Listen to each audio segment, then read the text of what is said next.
안녕하세요. 장윤선 변호사입니다. 이번 시간에는 다가구 주택의 임대차 계약과 공인중개사의 책임에 대해서 살펴보도록 하겠습니다. 현실적인 거래에서 빈번하게 문제가 발생하는 부분이라서 계약을 체결하실 분들 그리고 공인중개사분들 모두 다 꼭 잘 숙지해야 되는 내용입니다. 먼저 다가구 주택의 정의에 대해서 살펴보도록 하겠습니다. 다가구 주택이란 뭘까요? 건축법 시행령 별표 1에 이 정의가 나와 있는데요. 일단 다가구 주택은 단독주택이에요. 다음의 요건을 모두 갖춘 주택으로서 공동주택에 해당하지 아니하는 것을 말합니다. 그러니까 1번, 2번, 3번을 모두 충족해야 돼요. 주택으로 쓰는 층수, 지하층은 제외합니다. 그 층수가 3개층 이하, 3층 이하여야 되고요. 1층의 전부 또는 일부를 필로티 구조로 하여 주차장으로 사용하고 나머지 부분을 주택 외의 용도로 쓰는 경우에는 해당 층을 주택의 층수에서 제외합니다. 한 개 동의 주택으로 쓰이는 바닥 면적의 합계가 660제곱미터 이하여야 되고요. 19세대 이하가 거주할 수 있어야 합니다. 3개층 이하, 660제곱미터 이하, 19세대 이하 이렇게 외워두면 되겠죠? 자, 다가구 주택이랑 좀 헷갈리는 개념이 다세대 주택이랑 연립주택이 있는데요. 이 다세대 주택이랑 연립주택은 일단 공동주택이에요. 마찬가지로 건축법 시행령 별표 1에 정의가 나와 있습니다. 다세대 주택은요, 주택으로 쓰는 한 개 동의 바닥 면적 합계가 660제곱미터 이하인 건 다가구 주택과 같은데요. 층수가 4개층 이하예요. 층수에서 차이가 있죠? 그리고 연립주택은 주택으로 쓰는 한 개 동의 바닥 면적 합계가 660제곱미터를 초과한대요. 그리고 층수는 4개층 이하입니다. 이 다세대 주택과 연립주택은 둘 다 공동주택인데 바닥 면적의 합계가 660제곱미터 이하냐, 그 부분을 초과하냐, 그 차이가 있고요. 4개층 이하인 것은 똑같습니다. 다가구 주택하고 다세대 주택이 특히 좀 말이 헷갈리는 경우가 많은데요. 다가구 주택은 그냥 한 사람이 다 갖는 거예요. 다 가죠. 다 갖기 때문에 구분 등기 없이 등기가 하나로 되어 있습니다. 단독주택이죠. 다세대 주택은 4개층 이하, 4층, 시옷 들어가죠? 다세대, 시옷 들어가잖아요. 그렇게 해서 층수 외우면 또 외우가 편해요. 이거 다 구분 등기되어 있죠? 공동주택이니까. 지금 이제 구분 등기가 되어 있는 주택들은 사실 등기만 보면 확인이 되고 이제 독립적으로 거래가 되는 부동산이라서 이제 문제될 게 크게 없는데 다가구 주택은 통건물에 등기가 하나잖아요. 그런데 이제 여러 가구가 임차해서 살고 있기 때문에 여기서 문제가 발생하거든요. 그래서 다가구 주택에 대한 이 임대차 계약에 있어서는 좀 살펴볼 것들이 많아요. 자, 대법원 판례 한번 보겠습니다. 그러니까 다가구 주택 임대차에 대해서 아주 획기적인 판결이에요. 유명한 판결입니다. 이 대법원 판결에서는 중개업자는 다가구 주택 일부에 관한 임대차 계약을 중개하면서 임차 의뢰인이 임대차 계약이 종료된 후에 임대차 보증금을 제대로 반환받을 수 있는지 판단하는 데 필요한 다가구 주택의 권리관계 등에 관한 자료를 제공하여야 하므로 임차 의뢰인에게 부동산 등기부상에 표시된 중개대상물의 권리관계 등을 확인 설명하는 데 그쳐서는 아니 되고 임대 의뢰인에게 다가구 주택 내에 이미 거주해서 살고 있는 다른 임차인의 임대차 계약 내용 중 개인정보에 관한 부분을 제외하고 임대차 보증금, 그리고 임대차의 시기와 종기 등에 관한 부분의 자료를 요구하여 이를 확인한 다음 임차 의뢰인에게 설명하고 자료를 제시하여야 하며 공인중개사의 업무 및 부동산 거래신고에 관한 법률 시행규칙 제16조에서 정한 서식에 따른 중개대상물 확인설명서의 중개목적물에 대한 실제 권리관계 또는 공시되지 아니한 물건의 권리상란에 그 내용을 기재하여 교부하여야 할 의무가 있고 만일 임대 의뢰인이 다른 세입자의 임대차 보증금, 임대차의 시기와 종기 등에 관한 자료 요구에 불응한 경우에는 그 내용을 중개대상물 확인설명서에 기재하여야 할 의무가 있다. 그러므로 중개업자의 고의나 과실로 이런 의무를 위반하여 임차인에게 재산상의 손해를 발생하게 한 때에는 공인중개사의 업무 및 부동산 거래신고에 관한 법률 제30조에 의하여 이를 배상할 책임이 있다. 이 판결의 요지는 결국 우리 중개업자, 중개사분들 부동산 등기부상에 표시된 중개대상물의 권리관계 등 확인 설명하는 데 그쳐서는 안 되고요. 임대 의뢰인에게 다가구 주택에 대해서 임대차 보증금, 임대차의 시기와 종기 등에 관한 부분의 자료를 요구해서 이를 확인한 다음 임차인에게 설명하고 자료를 제시해야 하고요. 그리고 실제 권리관계 또는 공시되지 아니한 물건의 권리상란에 그 내용을 기재하여 교부하여야 할 의무가 있고요. 만일 임대 의뢰인이 이런 자료가 불응한 경우에는 그 내용을 중개대상물 확인 설명서에 기재해야 할 의무가 있다고 하였습니다. 그러니까 굉장히 중요한 판결이에요. 다가구 주택에 대해서 꼭 잘 숙지하시고요.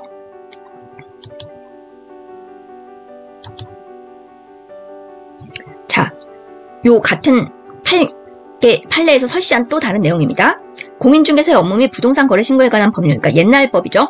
에서 정한 중개업자 갑이 다가구주택 일부에 관하여 임대 의뢰인 을과 임차 의뢰인 병의 임대차 계약을 중개하면서 병에게 부동산 등급에 기재된 근저당권의 채권 최고액을 고지하고 임대차 계약서의 특약사항에 이를 기재하였으나 다가구주택에 거주하던 다른 임차인의 임대차 보증금 액수, 임대차 계약의 시기와 종료 등에 관한 사항을 확인하여 설명하지 않았고 근거자를 제시하지도 않았으며 중개대상물 확인 설명서의 실제 권리관계 또는 공시되지 아니한 물건의 권리사항란에도 이를 기재하지 않았는데 그 후 위 다가구주택에 관하여 게시된 경매 절차에서 다가구주택 다른 소액 임차인들은 배당을 받았으나 병은 이들보다 후순위 있어 임대차 보증금 반환 채권을 배당받지 못하였고 을에게서도 임대차 보증을 반환받지 못한 사안에서 공인중개사법 제30조에 의하여 갑 및 갑과 공제계약을 체결한 한국공인중개사협회의 손해배상 책임을 인정한 사례입니다.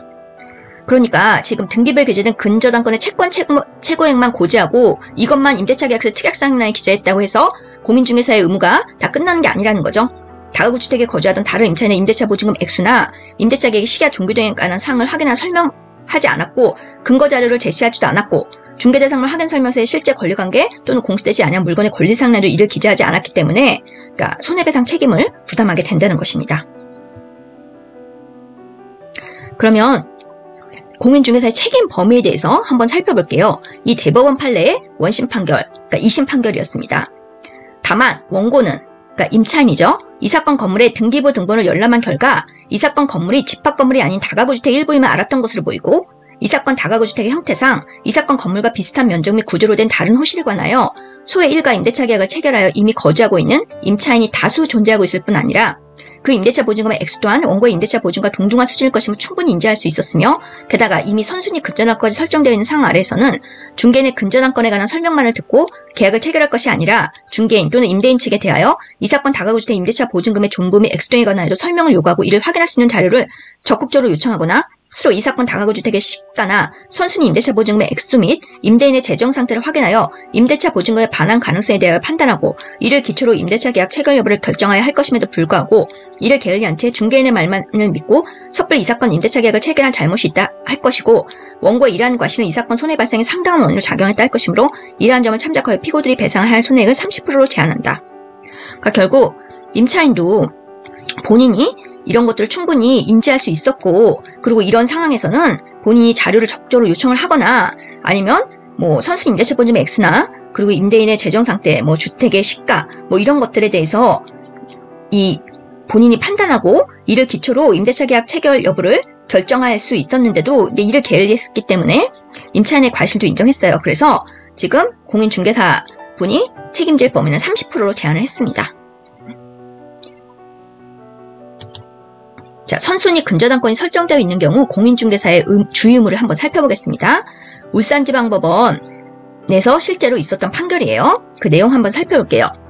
임대차 계약의 체결 당시 이미 임차 목적물에 근저당권이 설정되어 있는 경우 공인중개사는 잔금 지급 이후 근저당권이 말소되지 아니할 경우 그 근저당권의 실행으로 인해 그 임차 보증금을 보호받지 못할 위험성이 있음을 충분히 설명하고 그러한 법률관계를 확인한 서명을 작성하여야 하며 그 위험성에 대한 대비책으로 임차보증금이 위 근저당권의 피담보채무에 상한에 사용되는 등의 조치가 제대로 이루어지는지 확인하거나 임차인을 하여금 잔금을 임대인 측에 직접 지급하지 말고 예치하거나 또는 차례 잔금 기일을 더 연기하더라도 근저당권의 말소와 동시에 지급하도록 하는 등 그 임차보증금의 보호를 위한 여러 법적 조치 내지 위험 대비책을 적극적으로 조언할 업무상 주의무가 있다.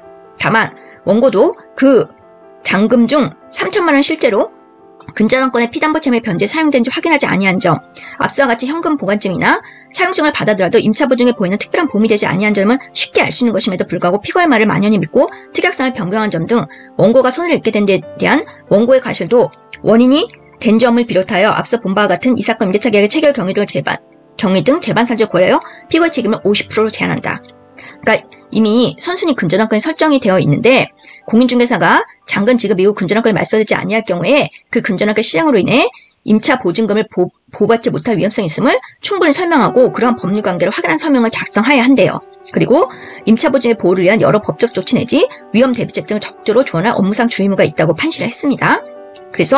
그런데 다만 임차인 입장에서도 본인이 낸 잔금이 실제로 근저당권의 피담보 채무의 변제에 사용되는지 확인하지 아니한 점 등 막연히 중개사 말만 믿고 특약상을 변경한 점 등에 대해서 이제 임차인의 과실도 있기 때문에 중개사님의 책임을 50%로 제한했습니다. 그리고 마찬가지로 선순위 근저당권이 설정되어 있는 경우 공인중개사의 주의무에 관해서 대구지방법원의 판결이 또 있습니다. 임차인으로부터 임대차 계약의 중개를 받은 중개업자는 감정평가인이 시가나 차임을 감정하듯이 시세조사를 하여 이를 설명할 의무까지 있다고 할 수는 없으나 의뢰인이 요구하는 경우 중개업자가 업무를 통하여 이미 인지하고 있거나 통상 조사할 수 있는 방법을 통하여 확인할 수 있는 범위 내에서는 신의 성씨로서 목적물의 시세를 설명해 줄 의무가 있다고 할 것인데 중개업자가 시세에 관한 그릇된 정보를 제대로 확인하지도 않은 채 마치 그것이 진실인 것처럼 의뢰인에게 그대로 전달하여 의뢰인이 그 정보를 믿고 상대방과 계약에 이르게 되었다면 부동산 중개업자의 그러한 행위는 선량한 관리자의 주의로 신의를 지켜 성실하게 중개행위를 해야 할 중개업자의 의무에 위반된다. 중개대상물에 대한 권리관계와 시세에 관한 확인 설명을 소홀히 한 부동산 중개업자에게 손해배상 책임을 인정하되 중개업자의 설명만을 믿고 섣불리 임대차 계약을 체결한 임차인의 과실을 참작하여 손해배상액의 책임을 40%로 제한한 사례입니다.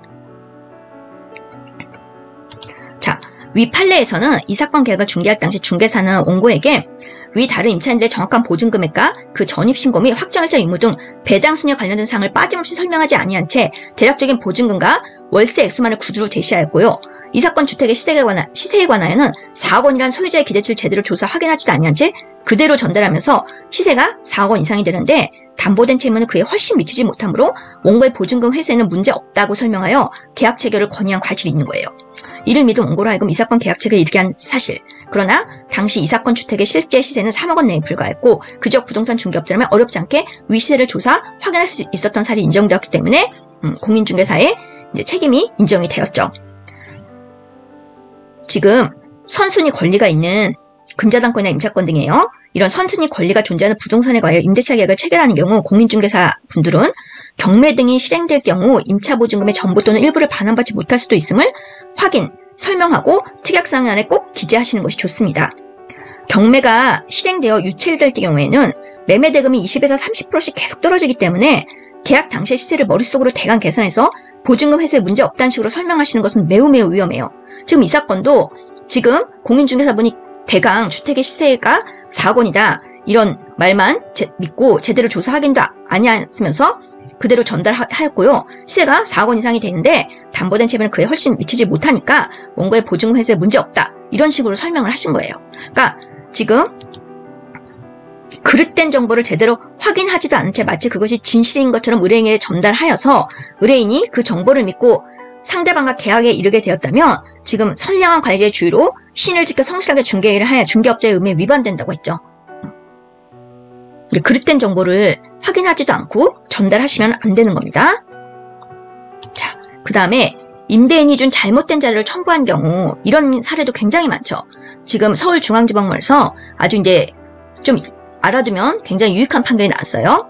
자, 공인중개사 A는 임차인 B에게 이 사건 건물의 임대차의 존재나 그 임대차 보증금의 액수의 설명에 가름하여 임대인 측 공인중개사가 제공한 임대인 작성의 임대차 내역 확인서에 기재된 보증과 월세 내역을 대상 물건의 상태에 관한 자료 요구 사항란에 그대로 적고 임대인이 준비해 오심이라고 부기하였고 중개대상물 확인 설명서 중 실제 권리관계 또는 공시되지 아니한 물건의 권리사항란에는 아무것도 적지 않았다. 공인중개사 C는 임차인 D에게 이 사건 건물의 임대차의 존재나 그 임대차 보증금의 액수의 설명에 가름하여 임대인 측 공인중개사가 제공한 임대인 작성의 임대차 내역 확인서를 중개대상물 확인설명서에 첨부하고 중개대상물 확인설명서 중 실제 권리관계 또는 공시되지 아니한 물건의 권리사항란에 별첨이라고 기재했다. 근데 이 임대인이 준 임대차 내역 확인서의 기재 내용은 사실과 달랐다. 공인중개사님들 중개하다 보면 이런 경우가 비일비재하죠. 임대인이 자기 측 그러니까 중개사님한테 자료를 제공하고 그 임대인 측 공인중개사님이 제공한 그 자료 그대로 받아서 임차인 측 공인중개사님이 또 그런 거를 그대로 임차인에게 설명을 하거나 중개대상물 확인설명서에 그대로 적거나 이런 식의 지금 거래가 비일비재하게 사실 일어나잖아요. 근데 그런 거래가 이제 잘못된 거라는 것을 이제 확실하게 확인시켜준 판결이에요. 지금 판결 내용 보겠습니다.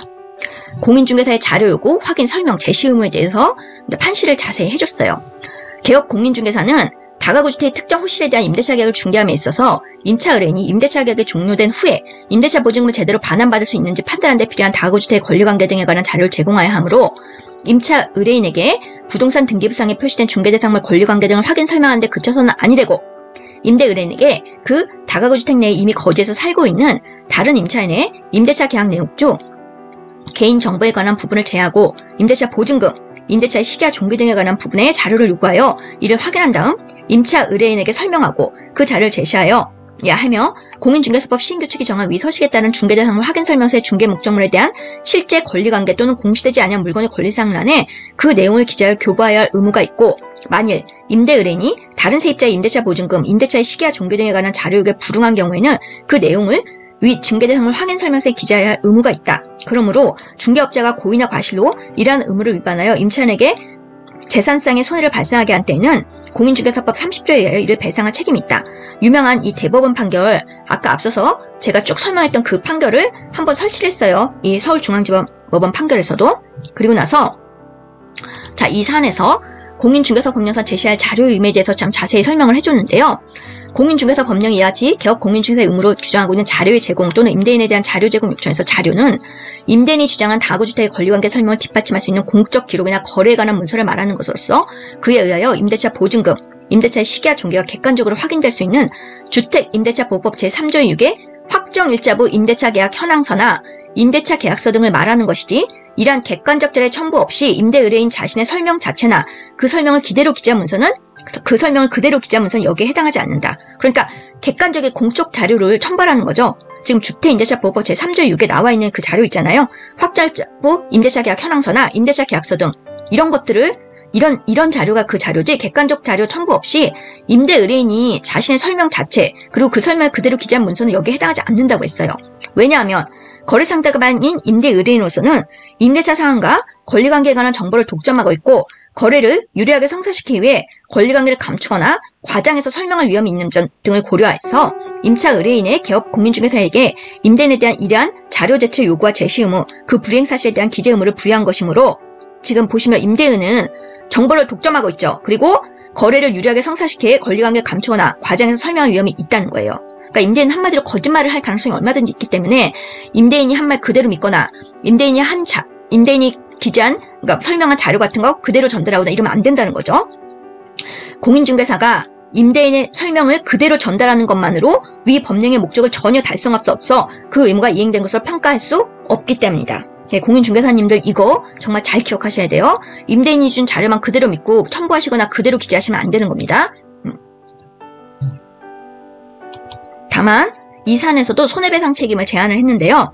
원고들, 그러니까 임차인들 말하는 거예요. 이 사건 건물에 근저당권이 설정되어 있음을 확인받았으므로 향후 경매 절차가 진행될 가능성에 대비하여 위 건물의 시가 및 권리관계 등을 조사 확인한 후 임대차 보증금 회수가 불가능하거나 곤란할 수 있는 위험성을 신중하게 고려하여 그 위험을 최소화할 조치를 강구하거나 이 사건 임대차 계약 체결 여부를 결정하였어야 하는 점. 따라서 원고들은 임대인이 스스로 작성한 임대차 관계 확인서에 의존하지 말고 임대인에게 이 사건 건물에 거주하는 다른 임차인들의 임대차 보증금의 종부 및 그 액수를 확인할 수 있는 객관적인 자료의 제공을 적극적으로 요청함으로써 위험을 스스로 방지할 수 있었던 점. 공인중개사들도 원고들과 마찬가지로 임대인에게 요구하여 이를 확인하는 방법 외에 임대차 내역을 확인할 방법이 없고, 계약 상대방이 임대인에 대한 거래 물건에 관한 권리관계 현황의 확인은 어디까지나 계약 당사자 본인에게 1차적인 책임이 있는 점. 이 사건에서 공인중개사들이 전혀 임대차 권리관계를 확인하거나 조사하지 않은 것이 아니라 임대 의뢰인의 공인중개사들로부터 임대차 내역 확인서를 제공받았고 그 내용이 매우 구체적이어서 이를 신뢰할 만한 사정이 있었던 것으로 보이는 점. 공인중개사들이 이 사건 각 임대차 계약 중개로 받은 보수가 20만 원 정도의 소액에 불과한 점 등을 종합적으로 고려하여 공인중개사들의 책임을 30%로 제한하였습니다. 자, 어떤 건지 이해가 가시죠? 그러니까 임차인이 이 사건 건물에 근저당권이 설정되어 있음을 확인받았기 때문에 그 위험을 최소화할 조치를 강구하거나 이 사건 임대차 계약 체결 여부를 결정할 수 있었죠. 그리고 임대인에게 객관적인 자료 제공을 적극적으로 요청함으로써 위험을 스스로 방지할 수 있었어요. 그리고 계약 상대방이 임대인에 대한 거래 물건에 관한 권리관계 현황의 확인은 어디까지나 계약 당사자 본인에게 1차적인 책임이 있다고 했습니다. 그리고 임대 의뢰인의 공인중개사들로부터 임대차 내역 확인서를 제공받았고 그 내용이 매우 구체적이어서 이를 신뢰할 만한 사정이 있었어요.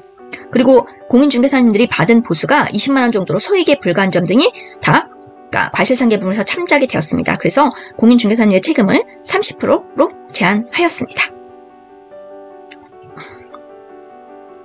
이번 시간에는 다가구 주택의 임대차 계약과 공인중개사의 책임에 대해서 살펴봤습니다. 계약의 당사자가 될 임차인분들 그리고 공인중개사분들 모두 꼭 잘 숙지해줘야 될 아주 중요한 내용이기 때문에 오늘 동영상 반복해서 보시면서 꼭 잘 기억해 주시면 좋겠습니다. 오늘 방송 시청해주셔서 진심으로 감사드립니다. 좋아요, 구독 눌러주시면 저에게 큰 힘이 됩니다. 다음 시간에 더 좋은 내용으로 찾아뵙겠습니다.